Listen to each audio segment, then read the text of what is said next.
Hello friends. तो ये movie है स्टिकमैन की, जो अपनी फैमिली के साथ दुनिया से छुप कर रहता है।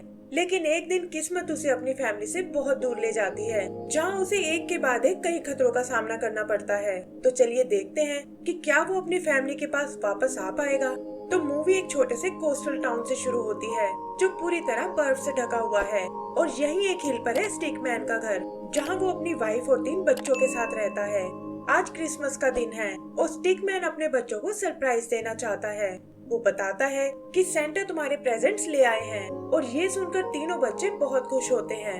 फिर वो लोग अपने गिफ्ट्स को चेक करते हैं, जहाँ स्टिकमैन ने उनके लिए कुछ टॉयज बनाए हैं, जैसे कार, ड्राइंग पेन और एक स्लेज। और वो एक एक करके बच्चों को उन्हें यूज करना सिखाता है। शाम को वो बाहर स्नो में खेलने आते हैं और तभी वहाँ एक इंसानी लड़की आ जाती है। स्टिकमैन और उसकी फैमिली तुरंत खुद को लाइफलेस बना लेते हैं, ताकि इंसानों से अपना राज छुपा सके, और उसके जाते ही एक बार फिर मस्ती करने लगते हैं।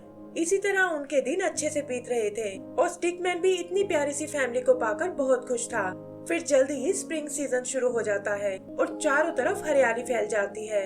स्टिकमैन के ऊपर भी कुछ लीव्स उगाई थी और इस अमेजिंग मौसम में वो अकेला ही बाहर जॉगिंग करने निकल जाता है। यहीं उसकी मुलाकात एक स्नेल से होती है, जो अपने खाने तक पहुंचने के लिए स्ट्रगल कर रही थी, और स्टिकमैन इसमें उसकी हेल्प कर देता है। लेकिन वो ये नहीं देख पाता कि झाड़ियों में एक पपी छुपा हुआ है, और स्नेल के वॉर्न करने से पहले ही वो पपी अचानक से उसके सामने आ जाता है। वो पपी एक चलती हुई स्टिक को देखकर बहुत एक्साइटेड होता है और सोचता है कि ये मेरे खेलने के लिए एकदम बढ़िया है।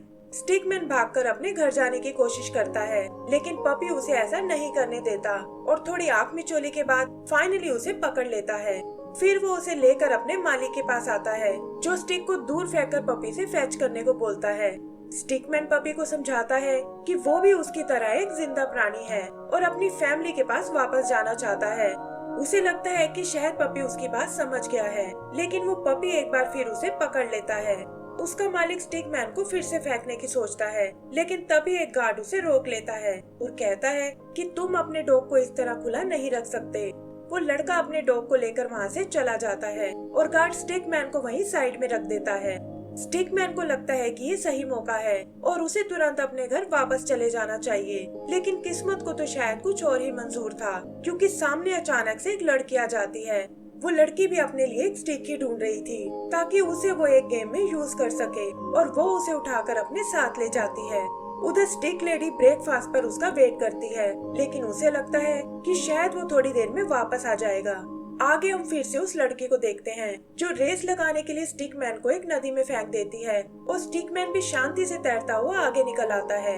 फिर एक जगह वो नदी से बाहर निकलने लगता है, लेकिन पानी के बहाव के कारण ऐसा नहीं कर पाता और एक वाटर व्हील से गिरता हुआ एक नदी में पहुंच जाता है। वो देखता है कि उसका घर उससे दूर होता जा रहा है, और तभी उसे एक फिशिंग लाइन नजर आती है, जिसके हुक में एक फिश अटकी हुई है। वो भी उसकी मदद से ऊपर आने लगता है और रास्ते में उस फिश को आजाद कर देता है। फिर आगे उसे एक फ्रॉग मिलता है, जो देखता है कि स्टिकमैन सीधा स्वैन की तरफ जा रहा है, लेकिन इससे पहले कि वो उसे वॉर्न कर पाए, एक स्वैन उसे पकड़कर अपने साथ ले जाती है और नदी के किनारे अपने घोंसले में लगा लेती है। स्टिकमैन वहाँ से निकलने की बहुत कोशिश करता है, पर वो स्वैन उसे वहाँ से नहीं निकलने देती। वहीं दूसरी तरफ उसकी फैमिली उसे ढूंढने निकल जाती है, लेकिन स्टिकमैन उन्हें कहीं नजर नहीं आता और थक हार कर वो वापस अपने घर आ जाते हैं। उधर वो स्वैन कुछ अंडे देती है, जिससे जल्दी ही कुछ बेबीज बाहर आ जाते हैं, और उनकी फैमिली को देखकर स्टिकमैन भी अपने परिवार को मिस करने लगता है। फिर वो स्वैन अपने बच्चों को लेकर वहाँ से चले जाते हैं और स्टिकमैन भी किसी तरह खुद को आजाद कर लेता है। लेकिन मुसीबत उसका पीछा अभी भी नहीं छोड़ती और एक बोट पैडल से टकराकर वो फिर से नदी में गिर जाता है। नदी उसे बहाकर अपने साथ ले जाती है और हम देखते हैं कि वो अब एक समुद्र में आ पहुंचा है। एक बर्ड के आने से उसकी आंख खुलती है और वो देखता है कि वो अपने टाउन से दूर होता जा रहा है। घबरा कर वो स्विम करने की सोचता है, लेकिन लहरों का मुकाबला करना बहुत मुश्किल था, और तभी एक बड़ी सी वेव उसे पानी के नीचे ले जाती है। उधर स्टिक लेडी उसे ढूंढते हुए उस घोंसले तक आती है, जहाँ स्टिकमैन की एक लीफ गिरी हुई थी, और तभी उसे सामने वो फ्रॉग नजर आता है। फ्रॉग उसे बताता है कि स्टिकमैन बहता हुआ समुद्र में चला गया है, और ये सुनकर स्टिक लेडी परेशान हो जाती है। इधर स्टिकमैन बहता हुआ एक बीच तक पहुंच जाता है और देखता है कि वहाँ तो हर तरफ इंसान घूम रहे हैं। तभी दूर वो एक लाइट हाउस को देखता है, ठीक वैसा ही जैसा कि उसके टाउन में बना हुआ था, और उसे लगता है कि वो शायद अपने टाउन में वापस आ गया है। बचता हुआ वो लाइट हाउस की तरफ बढ़ने लगता है और इंसानों से बचने के लिए एक सैंड कैसल के पीछे छुप जाता है। वहाँ एक आदमी उसे फ्लैग पोल बनाकर उस कैसल पर लगा देता है, जिससे स्टिकमैन को बहुत गुस्सा आता है कि लोग आखिर उसे अकेला क्यों नहीं छोड़ देते।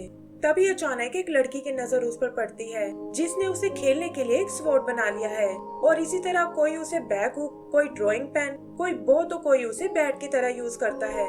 यही हम सीजन्स को चेंज होते हुए देखते हैं, जिससे पता चलता है कि स्टिकमैन बहुत टाइम से स्ट्रगल कर रहा है, और फिर एक लड़का उसे बूमरैंग बनाकर दूर उछाल देता है और स्टिकमैन इस बार एक स्नो पाइल में आ गिरता है। लेकिन स्टिकमैन की प्रॉब्लम्स खत्म होने का नाम ही नहीं ले रही थी, क्योंकि एक लड़का उसे उठाकर अपने स्नोमैन में लगा देता है। वो किसी तरह खुद को वहाँ से बाहर निकालता है और सोचता है कि जल्दी ही क्रिसमस आ जाएगा और वो इसे अपनी फैमिली के साथ बिताना चाहता है। इसी उम्मीद में वो आगे बढ़ने लगता है और तभी वो देखता है कि सामने उसका घर नजर आ रहा है। ये देखकर उसे बहुत खुशी होती है कि आखिरकार वो अपनी फैमिली के पास वापस आ गया है। लेकिन वहाँ जाकर पता चलता है कि ये तो कोई और ही जगह है। इससे उसका दिल टूट जाता है और उधर स्टिक लेडी भी अपनी उम्मीदें खोती जा रही थी। ठंड के कारण जल्दी ही वो फ्रीज होना शुरू हो जाता है, जिससे फाइनली उसकी हिम्मत जवाब दे जाती है और वो ये भी नहीं देख पाता कि वो जंगल से निकलकर एक टाउन में पहुंच गया है। यहाँ भी एक लड़की उसे उठाकर अपने घर ले आती है ताकि फायरप्लेस में आग लगाने के लिए उसका यूज कर सके, और बेसुध पड़े स्टिकमैन को इसकी कोई खबर नहीं होती। वो तो बस अपनी वाइफ और अपने बच्चों के बारे में सोच रहा था कि बिना उसके ना जाने वो किस हाल में होंगे, और यही सोचते हुए अचानक उसकी आँख खुल जाती है।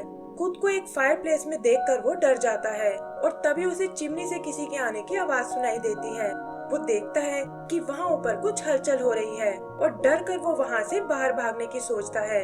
तभी वो आवाज उसे अपनी मदद करने को कहती है कि मैं यहाँ ऊपर फंसा हुआ हूँ, और स्टिकमैन भी कुछ सोचकर इसके लिए तैयार हो जाता है। वो चिमनी में जाकर उसे नीचे खींचने लगता है और देखता है कि इसमें तो कोई इंसान फंसा हुआ है। फिर फाइनली वो उसे बाहर ले आता है और पता चलता है कि ये तो सेंटा है। सेंटा कहता है कि मैं जानता हूँ कि तुम स्टिकमैन हो, और अपनी मदद के लिए उसका शुक्रिया अदा करता है। फिर वो उस घर में गिफ्ट रखकर वहाँ से जाने लगता है, लेकिन तभी उसे स्टिकमैन का ध्यान आता है, जो देखने में थोड़ा उदास लग रहा है, और सेंटा कहता है कि तुम्हें शायद मेरे साथ चलना चाहिए। स्टिकमैन भी खुश होकर उसके पीछे चला जाता है और वो दोनों सेंटा की स्लेह पर उड़ने लगते हैं।